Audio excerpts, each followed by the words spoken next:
Hello guys, today is the 12th of December and I will upload 2 videos because yesterday I did not upload anything. First video is about Christmas. Christmas, amongst other holidays, has some traits in common with them.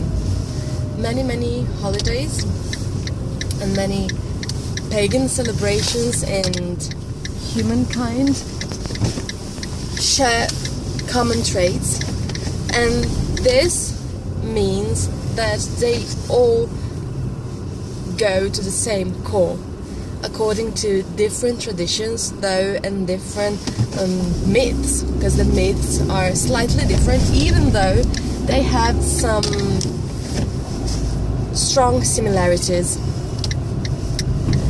What is Christmas? Christmas is the birth of the eye. I know that it may sound strange, and most spiritual circles are accustomed to disregard the eye as something not really good and helpful in our lives, something that we have to transcend in order to reach ourselves. But things have been mixed up and confused a lot. We are spirit, soul, ego selves. What does it mean? Ego refers to our present individuality, not to be mixed up with personality, because personality refers to persona, which in Latin and ancient Greek means mask. So we do not want to identify ourselves with our masks that we built in order to protect ourselves when we were really little. But we do need an individuality led and supported by the I. The Latin translation of the word I is ego. So we are spirit, soul, ego selves.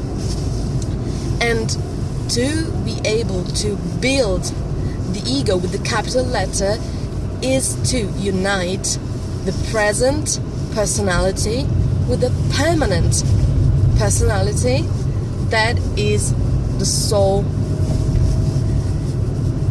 In this way we become one and we make our soul conscious. Having the soul conscious is not something little at all. It's something that's a big deal. That's a big deal. Because the soul otherwise would be kind of driven by the winds of itself and the winds of the spirit. Sorry, I'm looking at traffic lights. When we have the Christmas celebration, what is that have to be born? Our eye, our compass. And the eye is really connected with the soul. But whether the soul has its center in the heart, in the thyme, in the gland of the thyme, the soul connected with the eye has sight in the heart. The heart has a rhythm. The heart defines our pace. And this is connected with the limits we have to deal with in the material world. Limits are not something bad. Transcend the concept of good and bad, or right and wrong. And eventually, for women, there's also another part that is strongly connected with the heart, and it's the womb and the uterus. The uterus is a space that in the subtle anatomy, so I'm not talking about physical procreation, but in the subtle anatomy is the organ and the space, the center that defines time, rhythm, space. It is where creation begins. Also, a very extremely important center is the center of the throat. The center of the throat is not just about verbal expression, even though we know that At the beginning, it was the Word. So with words, we really create our world.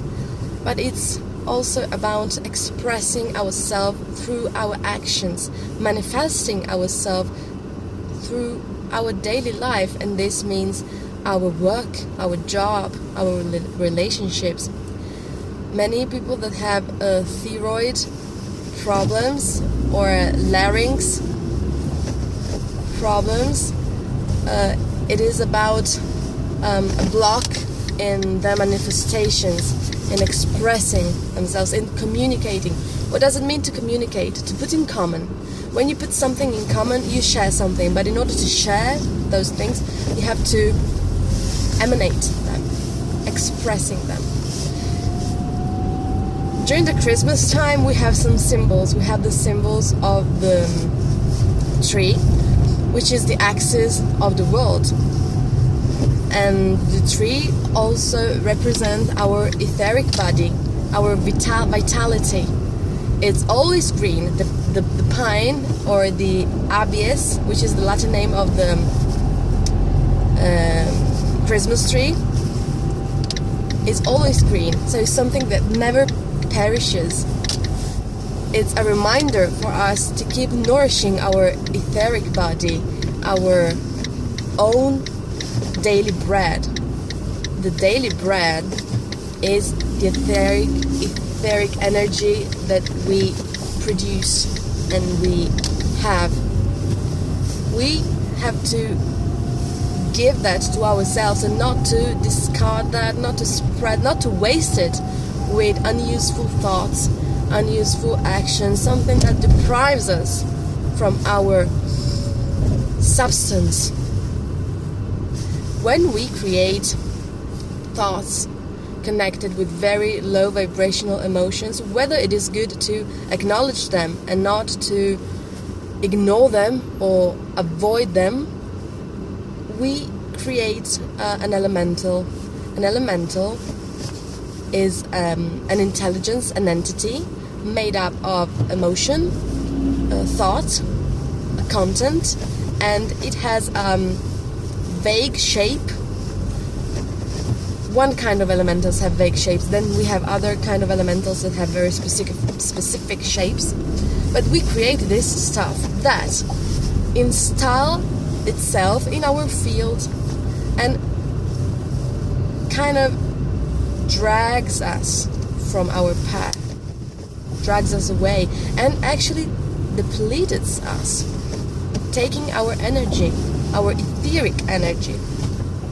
So in Christmas, during Christmas time, you are suggested and supported to feel yourself, to be born, not as something or as someone that is driven by external forces, but is in communion with these forces of the creation, and especially with the entity of your I.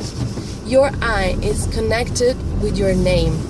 Your name represents your present individuality, and the name has a very strong meaning.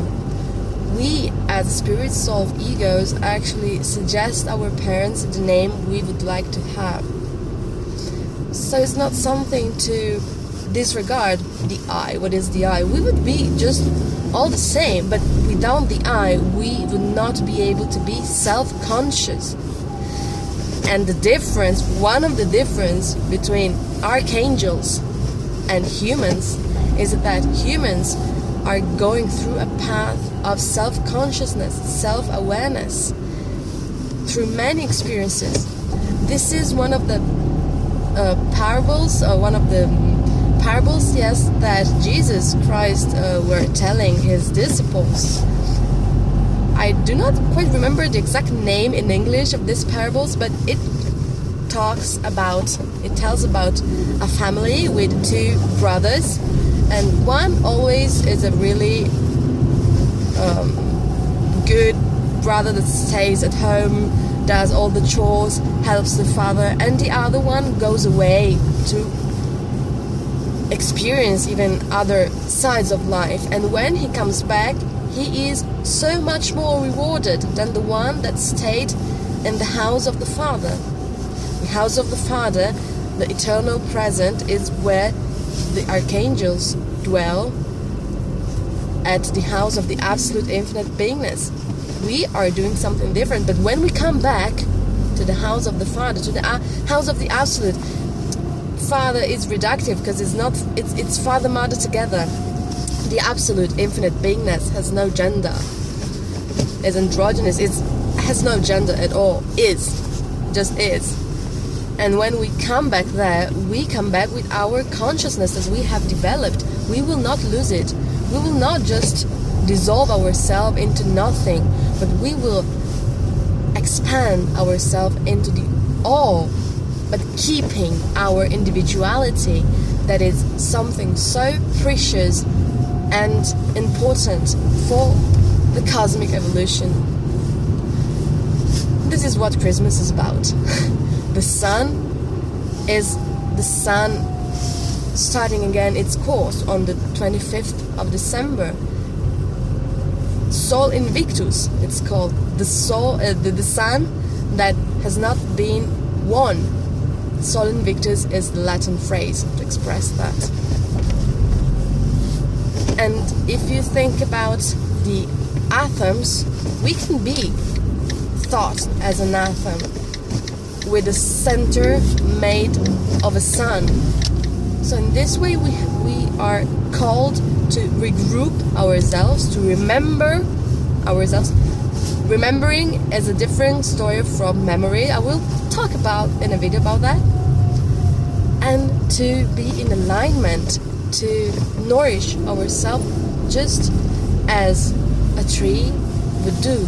Because a tree and every natural element that is on earth, they nourish themselves. Remember. And we have to nourish ourselves and be self-standing and interdependent also, because we communicate. We are all connected. We're not separated. We're distinct, and it's very important and vital that we are distinct.